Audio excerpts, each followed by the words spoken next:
गिला असल में मकाम शुक्र होता है।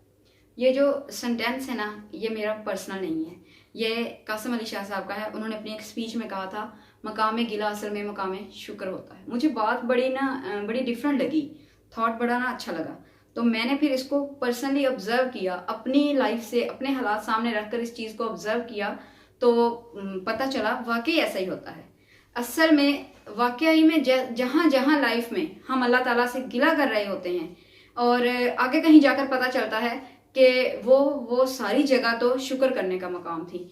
हम जिस चीज़ को अपने लिए मुसीबत समझ रहे होते हैं, बाद में कहीं जाकर रियलाइज़ होता है कि वहाँ तो अल्लाह ताला उल्टा हमारी मदद कर रहे थे और वो तो शुक्र अदा करने का मकाम था जहाँ हम शिकवे लेकर बैठे हुए थे। इसी पैराए में कासिम अली शाह ने एक स्टोरी शेयर की, आपसे शेयर करती हूँ। एक दफ़ा एक लड़की ट्रेन स्टेशन पर बैठी थी, ट्रेन का वेट कर रही थी, उसको भूख महसूस हुई।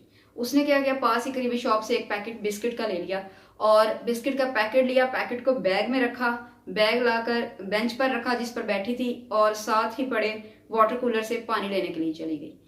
पानी भरकर बोतल में वापस आई तो देखा कि एक लड़का उसके बैग के पास बैठा है और बैग की जिप खुली हुई है और वही बिस्किट का पैकेट उसके हाथ में और बड़े मजे लेके खा रहा है। जस्ट इमेजिन के उसका बिस्किट का पैकेट और लड़का बड़े मजे से खा रहा है। उससे बड़ा गुस्सा है, उसको गुस्से से घूरने लगी और उसके घूरने से वो लड़का नर्वस हो गया। उसने क्या किया, नर्वस होकर उसे लगा शायद इसे बिस्किट चाहिए, तो उस लड़की को बिस्किट ऑफर किए। लड़की ने क्या सोचा कि मेरा पैकेट है और मुझे ही ऑफर कर रहा है, तो उसने बड़े हक से बिस्किट लेकर खाना शुरू कर दिए। हाफ पैकेट उस लड़के ने खा लिया, हाफ उस लड़की ने खा लिया। लड़का चला गया, ट्रेन आ गई, लड़की जाकर ट्रेन में बैठ गई। इतने में मोबाइल की बेल बजी, बैग खोला। जब मोबाइल निकालने के लिए बैग खोला तो क्या देखा कि उसका अपना बिस्किट का पैकेट वैसे का वैसे ही बैग में पड़ा और वो उल्टा उस लड़के के पैकेट में से हाफ बिस्किट खा कर आई थी। बड़ी हैरान हुई, तब उसे एहसास हुआ कि वो टाइम, वो जगह जहां पर मुझे उस लड़के का शुक्रिया अदा करना चाहिए, वहां मैं दिल ही दिल में उसे गिला कर रही थी। स्टोरी का पॉइंट यह है कि वो जगह हमें नहीं पता होता जो चल रहा है ना वो क्यों चल रहा है। हमें ये नहीं पता कि हमारी लाइफ में जो चल रहा है ना वो क्यों चल रहा है, उसके पीछे पर्पस क्या है, उसमें मसलहत क्या है, उसमें हिकमत क्या है, हमें नहीं पता होता। लेकिन हम गिला करने में जो है वो एक मिनट नहीं लगाते, गिला कर देते हैं। एक बात हमेशा याद रखिएगा कि जो लाइफ में हमें धक्के मिलते हैं ना, ये हमारे बड़े काम आते हैं। इन धक्कों से घबराया ना करें, इन छोटी मुश्किलों से, क्योंकि छोटी मुश्किल हमेशा बड़ी मुश्किल से बचाने के लिए आती है।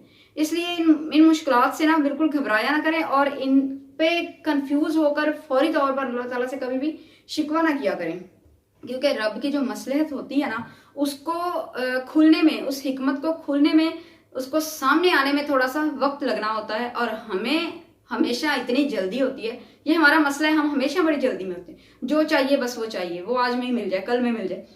तो हमें उस हिकमत के खुलने तक का हमसे सब्र नहीं होता। हमें ये नहीं होता, एक्चुअल में ना हमने रब को जो है ना वो फादर हेड के तौर पर समझ लिया। मुमताज मुफ्ती अपनी किताब तलाश में लिखते हैं कि लोगों ने ना अल्लाह ताला को, जो रब को ना प्रेजेंट किया है फादर हेड के तौर पर। ऐसा नहीं है, रब ने अपना मिजाज जो है ना वो माँ से सिमिलर रखा है। अल्लाह के मिजाज की रिजेम्बलेंस जो है वो माँ से होती है। अब माँ क्या करती है, एक मिसाल ले लें, माँ बच्चे को कड़वी दवाई पिलाती है, बच्चे को दवाई बहुत बुरी लग रही होती है, वो माँ उस टाइम ना उसे माँ अच्छी लग रही होती है ना दवाई अच्छी लग रही है, लेकिन माँ को पता होता है, उसे तसल्ली होती है ये इसके लिए बेहतर है।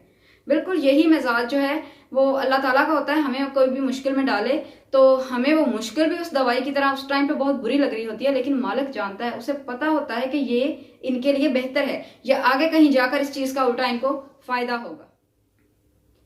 आपकी अपनी जिंदगी में कई बार ऐसा हुआ होगा, कोई ऐसा मुश्किल वक्त, कोई ऐसी मुसीबत जिस पर से आप गुजरे हो और आपको बाद में कहीं अब जाकर कहीं रियलाइज हुआ हो कि वो जो मुसीबत या मुश्किल वक्त हम पर आया था, अगर वो ना आया होता तो हमारे हालात जितने बेहतर ना होते। आप एक काम कीजिए, एक एक्टिविटी है जस्ट लाइक, आप इस वीडियो को यहीं पॉज करें और एक लम्हे के लिए ना अपनी लाइफ का the worst day of life जो है वो सोचिए। आपकी जिंदगी का सबसे बुरा तरीन दिन, वो दिन जब आपका दिल टूटा हो, आपको अपनी जिंदगी में जिस दिन का सबसे ज्यादा अफसोस, और फिर उसको आज बैठकर उसके बारे में सोचिए कि क्या उस दिन ने आज आपकी लाइफ पर क्या असरार डाले हैं। डैम श्योर कि आपको पता चलेगा कि उसका कहीं ना कहीं आपको फायदा ही हुआ है। और अगर कहीं आज आपकी जिंदगी में कोई मुश्किल वक्त चल रहा है, आप किसी मुसीबत में से, किसी आजमाइश में से गुजर रहे हैं, तो बिल्कुल भी परेशान ना होइएगा, उसको लेकर घबराइएगा ना, वो आगे चलकर कहीं ना कहीं आपको